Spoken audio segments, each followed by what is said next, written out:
Helo, a chroeso i'r rhaglen ar ôl 150 o flynyddoedd yn fyw yma yn y wladfa o'r Eisteddfod 2015 yn y flwyddyn arbennig hon 150 o flynyddoedd ers i'r Cymru gyrraedd.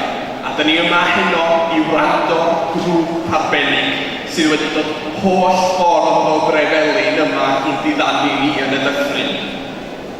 Ond, mae yna rhai o'i superfans tu allan, felly cyn i ni glywed y band, dyn ni'n mynd i gael clywed gan y superfans. Pwy ydych chi'n dod yma i weld? Sori, nes i dall yn iawn. Pwy ydych chi'n dod i weld?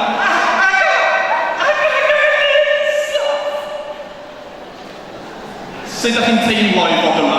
Dydym yn gallu credu byddai yn gweld nhw. A sut sy'n gyda'i gydiani ar yna, sy'n gwneud o'n bosib, sy'n gwneud o'n hynio yn y gydiani fyr yn y bwyd.